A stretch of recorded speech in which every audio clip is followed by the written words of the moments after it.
मूळ राजकीय पक्ष कोणता हे ठरवण्यासाठी सुप्रीम कोर्टाने 3 क्रायटेरिया बघायला सांगितलेले आहेत। पक्षाचं संविधान काय म्हणतं, पक्षाची संघटनात्मक रचना कशी आहे आणि त्याची संख्याबळ कसं आहे, आणि नंबर 3 जी लेजिस्लेटिव्ह मेजॉरिटी आहे म्हणजे विधिमंडळ पक्षातली मेजॉरिटी कोणाबरोबर किती आहे, या तिन्ही गोष्टींचा विचार करून निर्णय द्यायला सांगितला मूळ राजकीय पक्षाविषयी। आणि मी माझा निर्णय जो दिला 10 तारखेला जो वाचून दाखवला तेव्हा मी या तिन्ही क्रायटेरिया कसे कन्सिडर केले आहेत आणि त्या संदर्भातले निकष काय आणि निर्णय काय या तिन्ही क्रायटेरिया बद्दल हे स्पष्टपणे वाचून दाखवलं।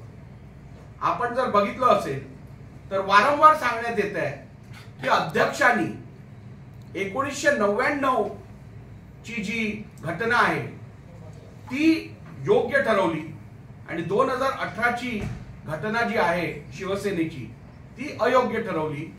हे अध्यक्षांकडनं चुकीचं कार्य झालं। आपण जर सुप्रीम कोर्टची ऑर्डर वाचली तर पेज नंबर 120 पॅराग्राफ नंबर 168 मध्ये काय म्हटलंय त्याच्यात स्पष्टपणे सुप्रीम कोर्टाने सांगितलंय ज्या वेळेला आपण मूळ राजकीय पक्ष कोणता हे ठरवताना संविधानाचा ज्या वेळेला विचार करत असाल त्यावेळेला जर का 2 गटांनी तुमच्याकडे 2 वेगवेगळ्या कॉन्स्टिट्यूशनचा आधार घेतला तर आपण वाद सुरू होण्यापूर्वी जे कॉन्स्टिट्यूशन इलेक्शन कमिशन कडे सबमिट झालेलं केवळ ते ग्राह्य धरून त्याचा आधार घ्यावा। त्यानंतर मी आपल्याला वाचूनही दाखवतो पेज नंबर 120 सुप्रीम कोर्टची ऑर्डर। आपण जर मी कॉन्स्टिट्यूशन बद्दल सांगितलं, लीडरशिप स्ट्रक्चर बद्दल सांगितलं, अजय चौधरी आणि भरत गोगावले यांच्या संदर्भात जे सुप्रीम कोर्टचं ऑब्झर्वेशन आहे ते तुम्हाला एक्सप्लेन केलं। ट्रिपल टेस्ट सुप्रीम कोर्टने काय सांगितलेलं, आपण ज्या वेळेला निर्णय घ्याल त्यावेळेला आपण तिन्ही फॅक्टर्स कन्सिडर करा। कॉन्स्टिट्यूशन मध्ये काय दिलंय ते बघा, आपण संघटनात्मक रचना योग्यरित्या आहे का ते बघा, आणि मग आपण लेजिस्लेटिव्ह स्ट्रेंथ बघा। या तिन्ही फॅक्टर्सना कन्सिडर करून आपण कायदेशीर रिझन ऑर्डर दिली आहे। परंतु वारंवार केवळ म्हणजे एकूण मी आजची त्यांची रॅली बघून एक निकषावरती आलोय, खोटं बोलावं पण रेटून बोलावं।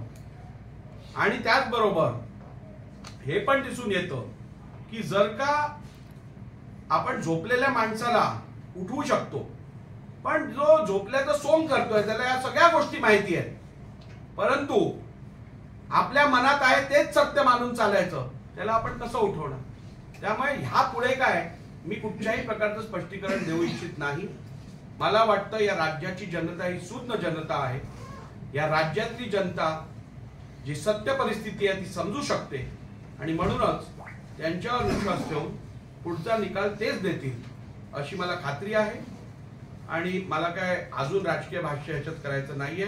जी वस्तुस्थिती आहे ती मी आपल्या समोर मांडली आहे आणि त्यामुळे सुप्रीम कोर्टाने दिलेल्या आदेशांचं तंतोतंत पालन झालेलं आहे। कायद्यात ज्या तरतुदी आहेत त्यांचं पालन झालेलं आहे। डिस्क्वालिफिकेशन संदर्भात जे सातत्याने विचारलं जात आहे की आपण उद्धव ठाकरे आपलं एकनाथ शिंदेजींना पक्षाचे अधिकृत नेता किंवा पक्ष हा त्यांचा गट रिप्रेझेंट करतो असं मान्य केल्यानंतर उद्धव ठाकरे गटातल्या आमदारांना अपात्र का ठरवलं नाही, तर आपल्याला माहित आहे अपात्रता 2(1)(b) खाली ठरवत असताना म्हणजेच जर का पक्षादेशाचं व्हायलेशन झालं असेल, तो पक्षादेश समजा मान्य केला नसेल तर ते चेक करण्यासाठी ट्रिपल फिल्टर आहे। असा वस्तुस्थिती तुमच्या सर्वांसमोर मांडायची आहे। सातत्याने हे सांगण्याचा प्रयत्न केला गेला की अध्यक्षांनी सुप्रीम कोर्टाने ज्या गाईडलाईन्स दिलेल्या त्या चौकटीच्या बाहेर जाऊन निर्णय दिला, निकाल दिला। पण कुठच्या चौकटीच्या बाहेर जाऊन निर्णय घेतला हे काय सांगण्यात आलं नाही। सातत्याने हे सांगण्यात आलं की सुप्रीम कोर्टाने जे सांगितलेलं त्याच्या विपरीत असा निर्णय अध्यक्षांनी घेतला। पहिला मुद्दा असा होता की सुप्रीम कोर्टाने सांगितलेलं की उपाध्यक्षांनी 21 जून 2022 रोजी अजय चौधरी यांच्या निवडीला जे रेकग्निशन दिलेलं ते योग्य आहे आणि अध्यक्षांनी म्हणजे मी 3 जुलै 2022 ला भरत गोगावले आणि एकनाथ शिंदेजींच्या नियुक्तीला जे रेकग्निशन दिलं गेलं आहे ते चुकीचं आहे असं सांगण्यात आलं. खोट्यापेक्षा अर्धसत्य हे अधिक घातक असतं आणि तोच प्रकार इकडे केला गेला आहे.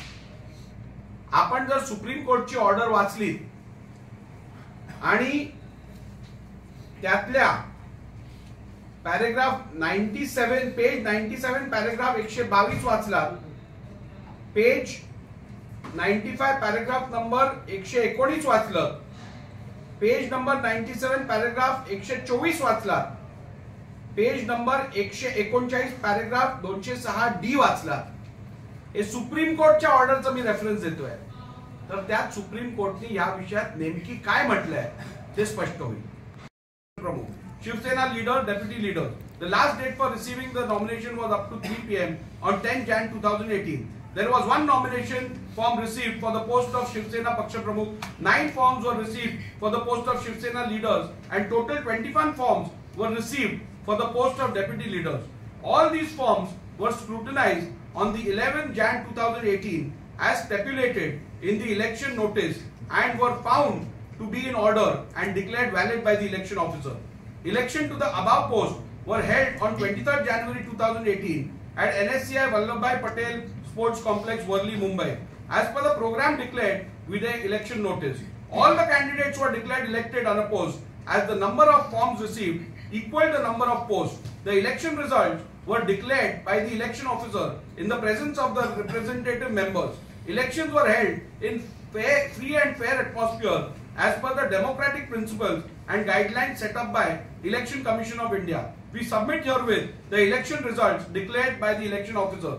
We submit herewith the election results declared by the election officer. After the election procedure was completed, the newly elected national executive resumed on the dais. Shivsena Paksha Pramukh Shri Uddhavji Thackeray co-opted 4 leaders and 12 deputy leaders under his discretionary powers as per Article 9A of the Constitution of the party. The list of the names of 4 leaders and 12 co-opted deputy leaders is also attached here for your record. Also, please find copies attached to the election procedure and results declared. Copies attached. कोणत्या copies attached आहे? Election procedure and results declared by election officer Shri Balakrishna Joshi, Advocate High Court, Mumbai. काय केलंय? Who is the party leader and everything, but is that after the split in Shivsena unity has a constitutional validity as per this text? I have taken the decision in accordance with the directions of the Honorable Supreme Court. I was asked to decide which is the political party out of the two groups retrospectively as on 21st June 2022 when the dispute arose. With regards to the current position of the party, that has been decided by the Election Commission of India, which is binding on everyone. Thank you.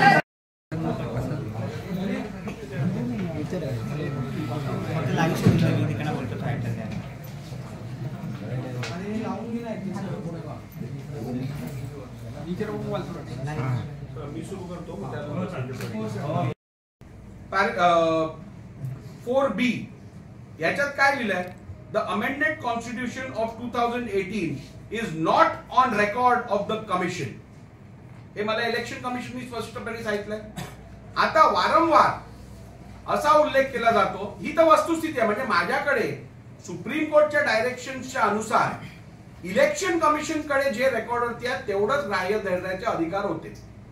माझ्याकडे स्वतःहून या संदर्भातला इतर निर्णय घ्यायचा अधिकार नव्हता. जे इलेक्शन कमिशन कडे होतं ते ग्राह्य धरण्यासाठी मला सुप्रीम कोर्टाने सांगितलं.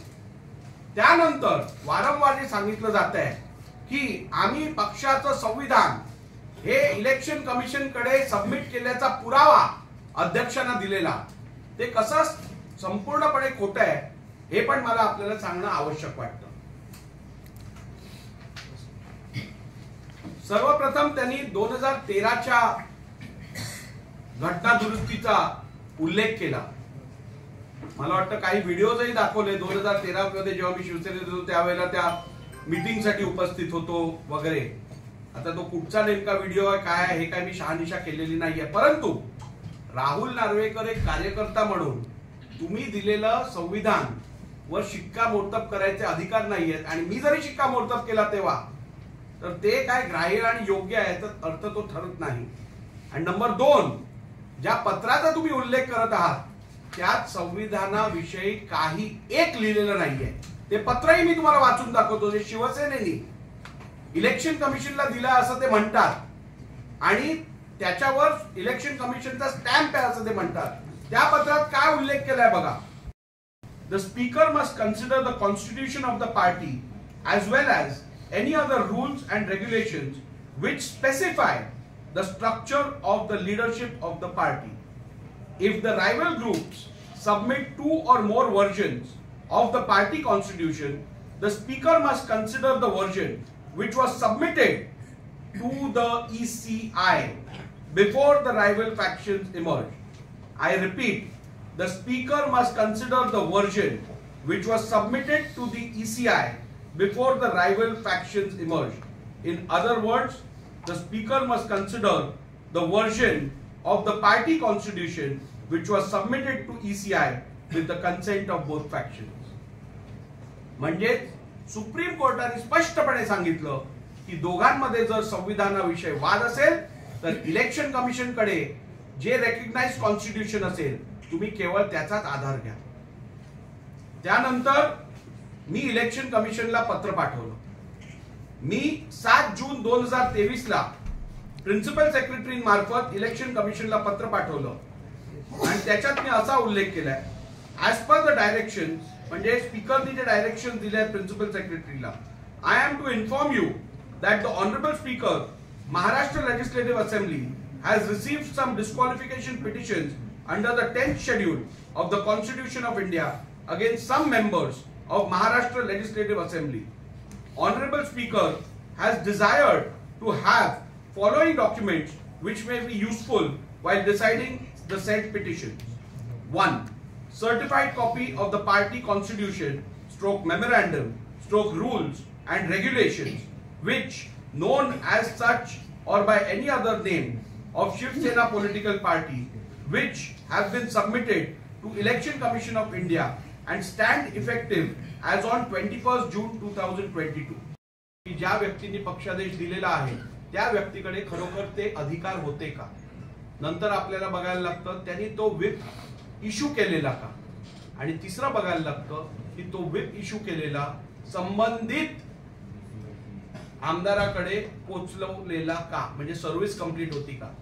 यात जे पुरावे माझ्या समोर होते त्यात स्पष्ट दिसून येत होतं की हा व्हिप योग्यरित्या पोचवला गेला नव्हता, हा व्हिप सर्व केला गेला नव्हता. आणि तसंच तर सगळं रिप्लाय मध्ये उद्धव ठाकरे गटांनी सांगितलंय. तर असं असताना मी या वस्तुस्थितीकडे डोळे बंद करून जर निर्णय घेतला असता तर मला वाटतं मी कुठेतरी माझ्यावर जी जबाबदारी आहे ती योग्यरित्या पार पाडली नसती. म्हणून त्यांना अपात्र न ठरवण्याचा माझा निर्णय हा योग्य होता, हा रिझल्ट होता. तर अशा परिस्थितीत मला वाटतं सगळे फॅक्ट्स हे आपल्या समोर आलेले आहेत. Why is it that you don't recognize him as a leader? I have just told you. First of all, I have not voted in any such election. So your hands are going up with what they are saying. I have not voted in any such election. I do not even know what meeting are they referring to. They are showing some videos. We don't know whether they are doctored, they are actually there. What is the position? And irrespective of that, Election Commission, the Supreme Court has directed me to take the Constitution as on the record of the Election Commission. They have not said that Rahul Narvekar in 2013, whatever he has witnessed should be taken as the record. So they have not given the stamp of approval to Rahul Narvekar to decide as on 2013 what transpired in which meeting. पत्रकार परिषद म्हणावं, दसरा मेळाव्याचं एक दुसरं रूप म्हणावं की गल्ली बोळ्यात होणारी भाषणांची मालिका म्हणावं. कारण माझी अपेक्षा होती की या पत्रकार परिषदेतनं किंवा या मेळाव्यातून कदाचित माझ्याकडनं काय चुकीचं कृत्य किंवा माझ्या निर्णयात काहीतरी चुकीचं झालं होतं का, काय घटनाबाह्य झालेलं का, नियमबाह्य झालेलं का, हे कदाचित दाखवण्यात येईल. परंतु राजकीय भाषण आणि केवळ संविधानिक संस्थांविषयी चुकीचे शब्द वापरणं, शिवीगाळ करणं या व्यतिरिक्त काही एक झालं नाही. राज्यपाल फालतू माणूस आहे. राज्यपाल ही एक संविधानिक संस्था आणि पद आहे. त्यांच्याबद्दल असे उद्गार वापरले गेले. सुप्रीम कोर्ट यांच्याबद्दलही टेंबू असा शब्द वापरण्यात आला. अध्यक्षांचं तर प्रेम दिसूनच आलं किती आहे अध्यक्षांविषयी. त्यांच्याबद्दल जे काय म्हटलं गेलं ते आपण सर्वांनी ऐकलं. आणि इलेक्शन कमिशन यांना चोर वगैरे इतर काय काय जे म्हटलं गेलं ते मला वाटतं सगळ्यांनी ऐकलंय. दुर्दैवी आहे की संविधानिक संस्थांविषयी कुठचाही आधार असो अथवा नसो असे शब्दप्रयोग करणं कितपत लोकशाहीसाठी घातक आहे याचा विचार आपण करू शकता. आणि ज्या लोकांना संविधानिक संस्थांवरतीच विश्वास नाही, मग ती एक संस्था नाही तर न्यायालय, अध्यक्ष, राज्यपाल, निवडणूक आयोग कोणावरतीच ज्यांचा विश्वास नाही त्यांचा नेमकी संविधानावरती विश्वास कसा असू शकतो हा प्रश्न आपल्या समोर येतो. परंतु मला त्या सगळ्यांवरती बोलून वेळ घालवायचा नाहीये. जे गेले 6 दिवस सातत्याने आरोप केले जात आहेत. 2000 खासकर 2013 और 2018 में उन्होंने कहा कि उन्होंने सबमिट किया था, लेकिन उसमें आपने कहा कि क्या सबमिट किया था, क्या लिखा था, वो डिफरेंट बात थी, अलग बात थी. और जो बताया मैंने ये बताया है कि सुप्रीम कोर्ट के आदेश के अनुसार जब 2 गुट ने दिए हुए संविधान में फर्क होता है, अलग अलग रहते हैं, तब महाराष्ट्र विधानसभा के अध्यक्ष ने इलेक्शन कमीशन के पास डिस्प्यूट अराइज होने से पहले जो कॉन्स्टिट्यूशन अवेलेबल है उस पे निर्भर रहना है. और वो जो बार बार कह रहे हैं जिसके बारे में सही अर्थ से तो मुझे जरूरत नहीं है उसके ऊपर ध्यान देने की. मुझे तो आदेश सुप्रीम कोर्ट का है, इलेक्शन कमीशन के पास है, उस हिसाब से काम करो. फिर भी मैंने ये दोनों पत्र देखे और उन दोनों पत्र में कॉन्स्टिट्यूशन अमेंड हुआ है और वो इलेक्शन कमीशन के पास सबमिट किया जा रहा है, ऐसा कुछ भी नहीं लिखा है. उसमें केवल जो चुनाव हुए थे शिवसेना के, उस चुनाव के बारे में मालूमात इलेक्शन कमीशन को दी जा रही है. संविधान नहीं दिया जा रहा है. जो वो कह रहे हैं हमने सबमिट किया है संविधान, हमने अमेंडमेंट की कॉपी दी है सुप्रीम इलेक्शन कमीशन को और उसकी रिसीट हमारे पास है, उसकी पोस्ट पावती हमारे पास है, उसकी एक्नॉलेजमेंट हमारे पास है. वो एक्नॉलेजमेंट इलेक्शन रिजल्ट जो सबमिट हुआ था उसकी है, इलेक्शन शिवसेना के कॉन्स्टिट्यूशन की बिलकुल नहीं.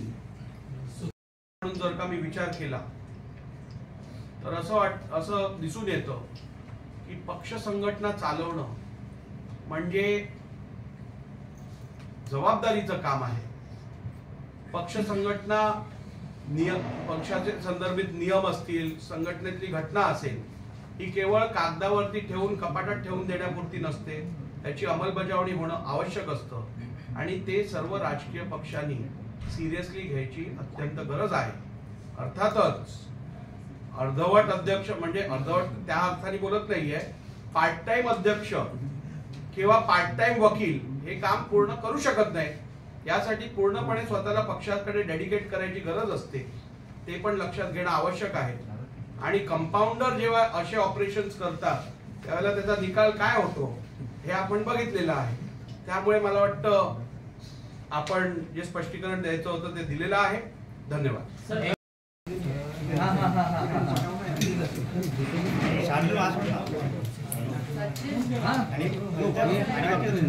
लाईव्ह 27 और मोजो 4 10 जानेवारी 2024 रोजी अपात्रतेच्या याचिकांसंदर्भातला निर्णय आणि निकाल हा मी वाचून दाखवला आणि तो निकाल जाहीर केला. तो निकाल जाहीर केल्यानंतर आज 16 जानेवारी 2024 गेली 6 दिवस सातत्याने अनेक माध्यमातून अनेक लोक विशेषतः काही पक्षाचे पदाधिकारी कार्यकर्ते समाजामध्ये एक गैरसमज पसरवायचा प्रयत्न करत आहे आणि म्हणूनच तो गैरसमज दूर करणं हे या संविधानाच्या हितात आहे, लोकशाहीच्या हितात आहे आणि सामान्य माणसाच्या हितात आहे.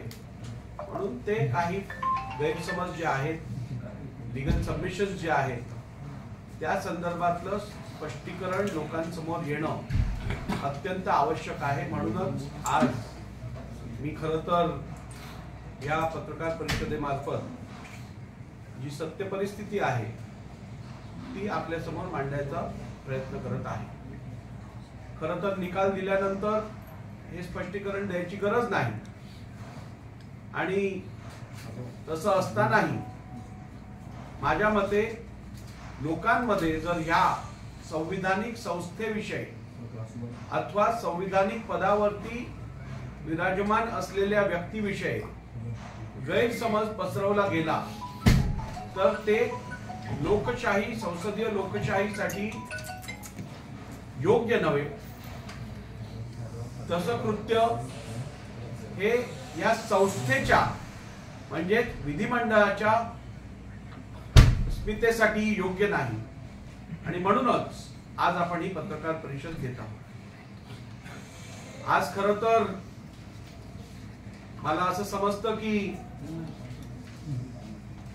शिवसेना उद्धव बाळासाहेब ठाकरे गटाने एक पत्रकार परिषद घेतली. मंडळाच्या बहुमताच्या आधारे पक्ष दिलाय का? नाही, तिन्ही टेस्ट सुप्रीम कोर्टाने सांगितलं तुम्ही तिन्ही कन्सिडर करा. मी तिन्ही कन्सिडर केलं. कॉन्स्टिट्यूशन मधली परिस्थिती काय आहे ती मी माझ्या उत्तरात माझ्या निर्णयात दिली आहे. पक्ष संघटने संदर्भात लीडरशिप स्ट्रक्चर जे आहे त्या संदर्भातलं माझं ऑब्झर्वेशन दिलंय आणि मग शेवटी मी लेजिस्लेटिव्ह मेजॉरिटी वरती आलोय. त्यामुळे मी तिन्ही कन्सिडर करून हा निर्णय दिला. आपलं काम योग्यरित्या केलं असतं तर निश्चितपणे फॅक्ट्स मध्ये बदल असतात. सुनावणीत घटना दुरुस्ती दिली होती, केली होती किंवा नव्हती असा काही मुद्दा आला होता का? सुनावणीत केवळ एकनाथ शिंदे गट यांनी 1999च्या संविधानावरती रिलायन्स ठेवलेला आणि उद्धव ठाकरे गट यांनी 2018च्या कॉन्स्टिट्यूशन वरती रिलायन्स ठेवलेला. त्यांनी कुठेही 2013च्या कॉन्स्टिट्यूशन आपल्या पिटिशन मध्ये किंवा रिप्लाय मध्ये म्हटलं नाहीये. 2013चं जे पत्र मी तुम्हाला वाचून दाखवलं ते पहिल्यांदा त्यांनी त्यांच्या ऍफिडेव्हिट इन एव्हिडन्स मध्ये सादर केलं आणि ते पण जे सादर केलंय ते मी तुम्हाला वाचून दाखवलंय. त्याच्यात संविधानाविषयी काही एक उल्लेख नाहीये.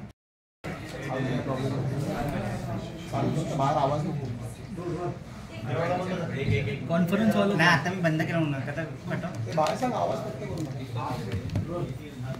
दुरुस्तीच्या होत्या त्या निवडणुकाकडे नोंद झाली नाही त्याची खातर जमा कुठेतरी शिवसेनेने केली नाही म्हणून हा पक्ष सोडावा लागला होता. नोंद झाली आहे की नाही झाली आहे इलेक्शन कमिशन ठरवतं. त्यांच्याकडे त्यांनी सांगितलं की नोंद झालेली नाहीये त्यांच्याकडे.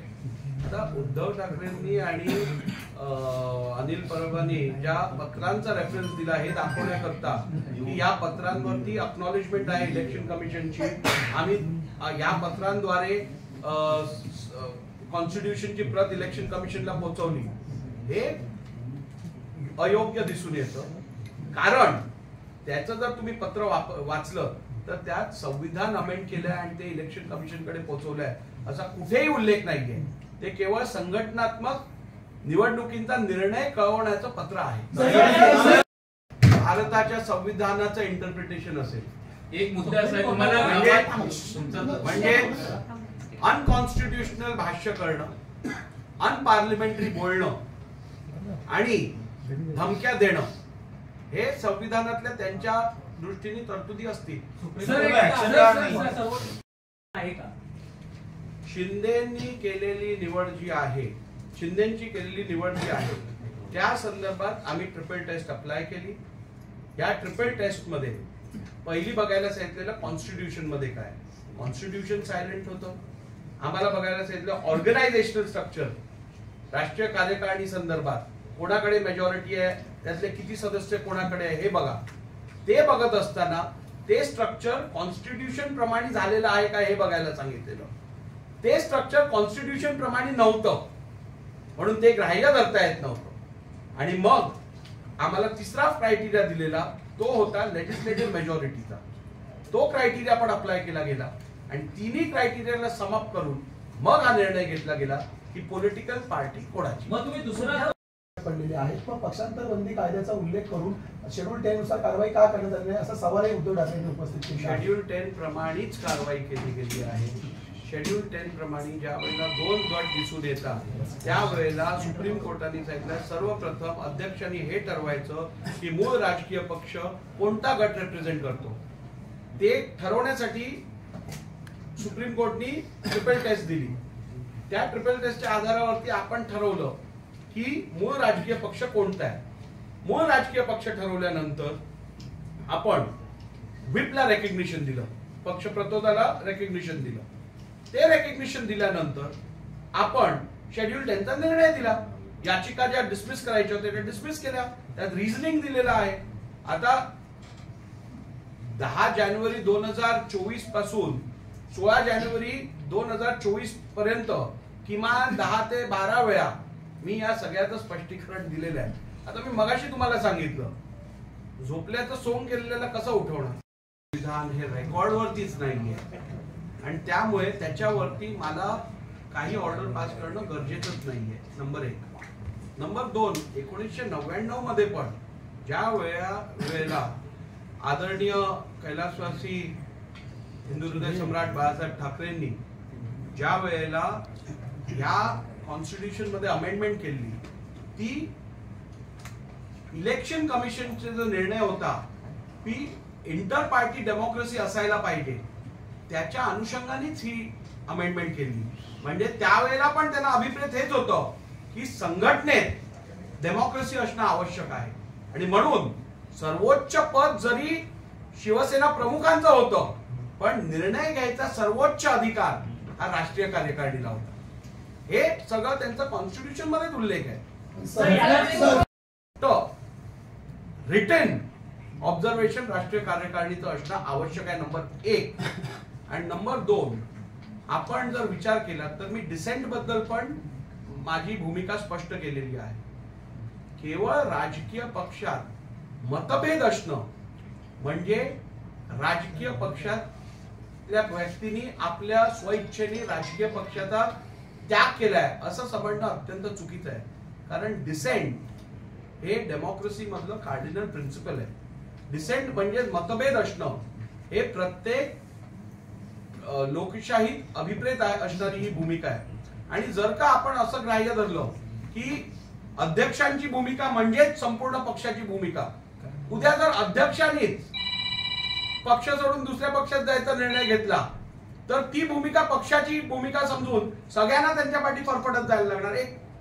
आणि नंबर 2, जर का अध्यक्षांच्या विचाराच्या विरुद्ध जर पक्षातील इतर लोकांनी एखादं मत व्यक्त केलं ते मत पक्षविरोधी आहे असं समजून त्याला परत डिस्क्वालिफिकेशन अपात्रतेची कारवाई त्याच्यावर चालू करणं. त्यामुळे अशी भूमिका घेणं हे संसदीय लोकशाहीसाठी हे अत्यंत अयोग्य आहे असं मी माझ्या ऑब्झर्वेशन मध्ये क्लिअरली म्हटलं.